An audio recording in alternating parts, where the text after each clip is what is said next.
Hollywood's golden age wasn't just glitz and glamour. It pulsed with faces and voices from a community whose contributions often stayed proudly hidden behind the curtain. When Al Jolson's opening line shattered silent film, it unveiled a truth few expected. Jewish performers powered over 70% of the era's brightest stars. Al Jolson ignited Hollywood's sound revolution with a single electrifying performance. Born Asa Jolson in 1886 to immigrant parents in Baltimore, he honed his craft in vaudeville and blackface minstrel shows, mastering stage presence and emotional delivery. Audiences flocked to his performances, drawn by his bold charisma and melodic tenor. He was celebrated on Broadway and beyond, in sold-out houses and glowing reviews. In an age of silent film, he stood out as a voice on stage, poised to transform cinema forever. In 1927's The Jazz Singer, Jolson spoke the first lines of synchronized dialogue. Wait a minute, you ain't heard nothing yet." Seismic words that ended Hollywood's silent era. The world gasped as his voice crackled through the projector, a moment born of technological daring and cultural risk. His stunning leap to sound challenged every studio to follow suit, rewriting industry rules overnight. Beyond film, Jolson's devotion to entertaining troops during World War II and the Korean War earned him enduring affection. He toured front lines, singing patriotic tunes under canvas tents, once collapsing a stage during a breeze. Though he died in 1950, his legacy echoes in every actor's microphone test. Scholars still credit him for embedding spoken performance at cinema's core, a gift that literally gave us voice. Harpo Marx spun silent comedy into magical music with a single harp. Born Adolf Marx in 1888 to immigrant parents, he stood out among 5 brothers with curly red hair and a silent persona. He built his comic vocabulary on pantomime, honed in vaudeville and early talkies, yet he refused to utter a line on screen. Audiences recognized him by the twinkle in his eyes, a top hat, and a cloud of mute mischief. His curly red wig originated when he shaved head for a 1926 film role. Rather than speaking, he taught himself to play over 20 instruments, but it was the harp that stole his soul. In Duck Soup, 1933, his shimmering harp solo filled a palace ballroom with unexpected grace, balancing uproarious gags with haunting melody. He reportedly mastered his harp in less than 2 months. Colleagues whispered that Harpo's harp playing could make the Marx Brothers troupe pause in astonishment. His blend of wordless comedy and heartfelt music influenced physical comedians for generations, from mime artists to contemporary clowns. On one set, he improvised a harp cadenza when the orchestra faltered, turning a mishap into uproarious laughter. When he died in 1964, at age 76, the world lost more than a jester. It lost a maestro of silent expression. Leslie Howard brought intellectual elegance to America's silver screen. Born Cecil Louis Stroughton Smith in 1893, near London, he refined his craft at Cambridge and on West End stages before crossing the Atlantic to Hollywood. His scholarly poise and silver-tongued delivery stood out amid brash cowboy heroes and slapstick jokes. Critics admired his ability to convey complex emotion with a single glance. And studio heads saw in him the potential to elevate American cinema's artistic ambitions. He spoke 5 languages fluently on screen. As Ashley Wilkes in Gone with the Wind, 1939, Howard embodied genteel Southern ideals, so much so that audiences later demanded reprints of Ashley's Handbook of Chivalry. Off-screen, he led clandestine BBC broadcasts to occupied Europe, crafting coded messages under cover of poetry readings. He once quipped, "If a man speaks for freedom abroad, he must also speak at home," a line that resonated with listeners under Nazi radio jamming. His life ended tragically on June 1, 1943, when BOAC Flight 777 was shot down by a Luftwaffe fighter over the Bay of Biscay. The unexpected loss stunned both sides of the Atlantic. Yet Howard's commitment to storytelling and liberty endures, influencing generations of actors to blend performance with principle and reminding us that art and activism need not remain separate. Edward G. Robinson transformed gangster roles into complex character studies. Born Emanuel Goldstein in 1893 in Bucharest, He emigrated to New York at age 10 and trained at the Utopia School of the Stage.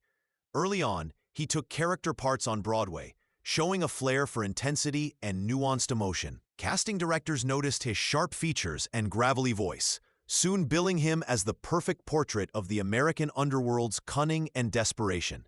He worked as a telephone operator to support his acting dreams.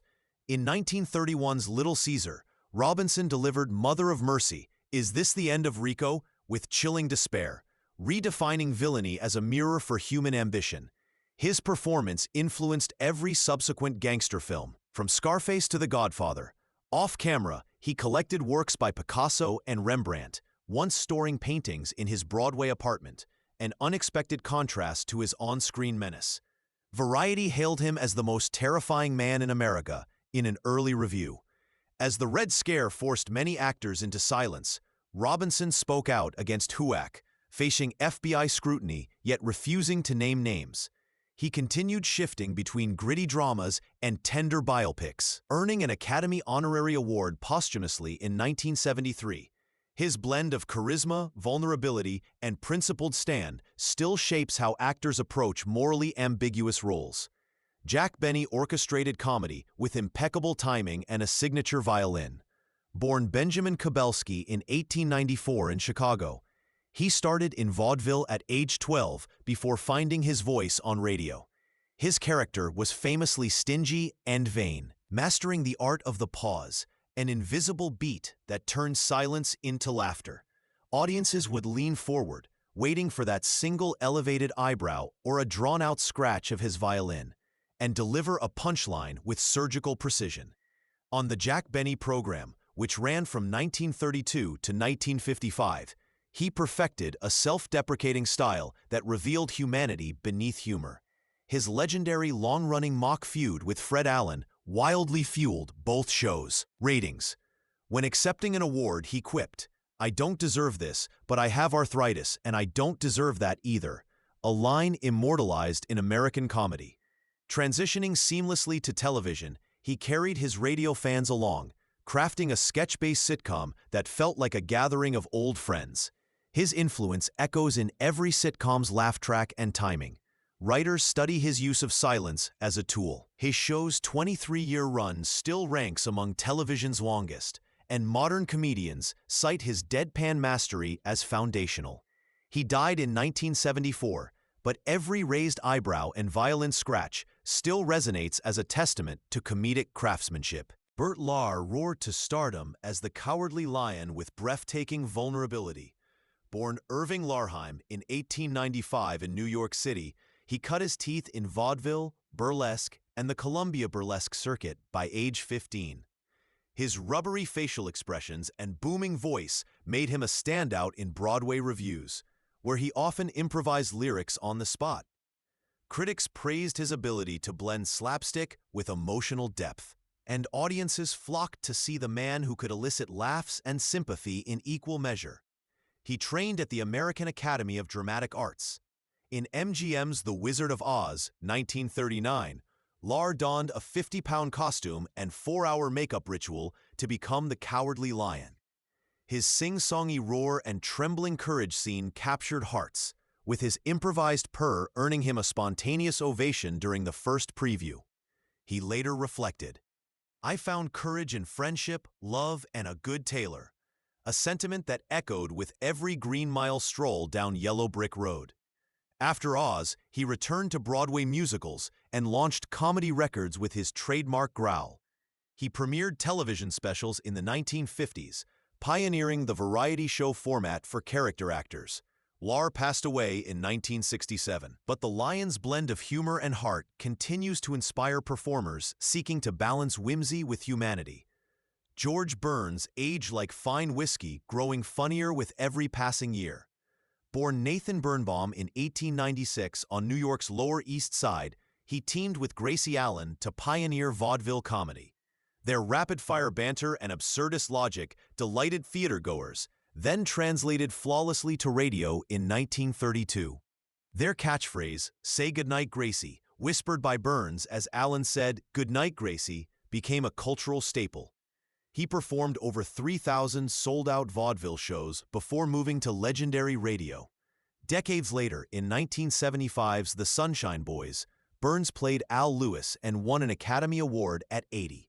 He quipped, "You know you're getting old when the candles cost more than the cake." At 90, he still lit up stages with a cigar in hand. And he smoked gaily until reaching a centennial birthday that became a media sensation, proof that age is no barrier to punchlines. His career stretched across vaudeville, radio, television, and film. He authored several memoirs and hosted TV specials into his 90s. Fellow comedians point to his effortless timing and ability to adapt as the gold standard.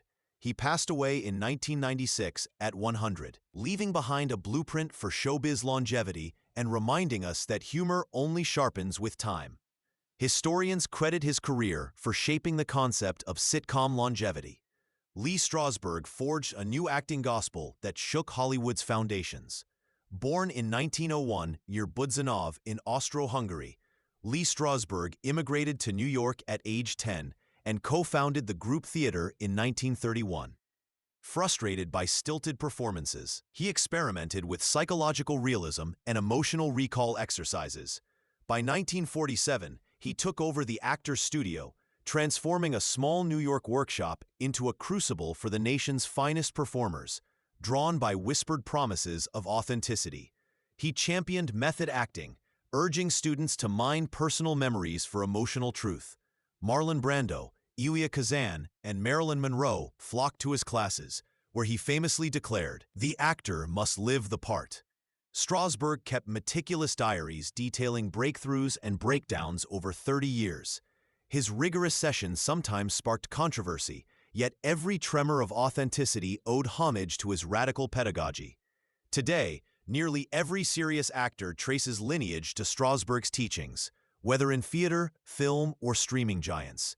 Directors still record lines on set with notes like "dial emotional memory." His vision blurred lines between life and character so thoroughly that audiences now expect raw honesty on screen. He even opened free extended workshops for actors blacklisted in Hollywood annually. Mel Blanc gave life to cartoons with 1,000,000 voices swirling in one man. Born Melvin Blanc in 1908 in San Francisco, he started performing dialect bits on local radio at 19. His lightning-fast vocal agility caught the ear of Warner Brothers, where studio heads famously tested him by yelling, "You're despicable," repeatedly until he matched the perfect Daffy lisp.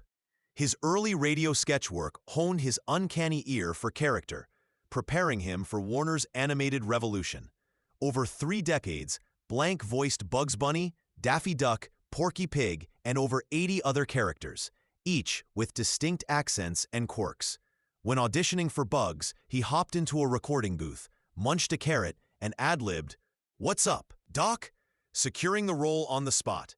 In 1961, he survived a near-fatal car crash and returned to work within days, his voice unshaken, though his ribs protested. His boundless creativity established the blueprint for voice acting, turning unseen performers into household names. Animators credit Blanc's improvisations with defining timing and personality in every frame. Even today, his lost recordings still surface in restoration projects, reminding us that one man's voice can loom larger than life. His recording contracts never mentioned residual royalties. He passed away in 1989, leaving a vocal legacy as vivid as any visual effect. Dan Levy upended sitcom tradition with sharp wit and a heartfelt vision. Born in 1983 in Toronto to comedic realty, Levy honed his skills as a writer and actor before launching Schitt's Creek in 2015. Alongside his father Eugene, he transformed a modest Canadian comedy into a character-driven gem that explored found family and acceptance. Critics applauded his deft blend of satire and sincerity, noting how textured humor could walk hand in hand with genuine empathy. He famously accepted offers only if he could co-write or produce, a move for a debut creator in Hollywood. In each season, Levy pushed boundaries, introducing a same-sex wedding arc in Season 5 and penning the series finale that swept all 7 major Emmys in 2020. He later reflected, "We're not just surviving, we're thriving," a line that resonated in living rooms worldwide. By 2018, Schitt's Creek soared on Netflix, turning a local joke into a global anthem for kindness and resilience. Beyond Schitt's Creek, Levy created the podcast Good Grief, launched the Big Brunch Special, and produced new series celebrating diverse voices. His trailblazing approach to representation and collaborative writing rooms changed industry expectations. Still early in his journey, he reminds us that modern comedy can stem from joy, generosity, and the courage to rewrite outdated narratives. Take a breath behind the scenes. Film historians estimate that over 70% of top-billed stars between 1927 and 1950 were of Jewish descent, a statistic that quietly shaped Hollywood's identity. If you're hungry for more, imagine diving into the American Film Institute's online archives or vintage studio memoirs, tracing each star's journey from Broadway stages to iconic silver screen roles. Imagine velvet curtains parting to reveal Jolson's booming, "Wait a minute," Harpo's silent harp notes shimmering under the spotlight, Bert Lahr's roar, Strasberg's rehearsal reflections, Mel Blanc's lisp cascading through speakers, and Levy's tender "good night" echoing in a motel lobby. If this journey through Jewish talent moved you, please like, subscribe, and also comment below with your favorite Golden Age moment.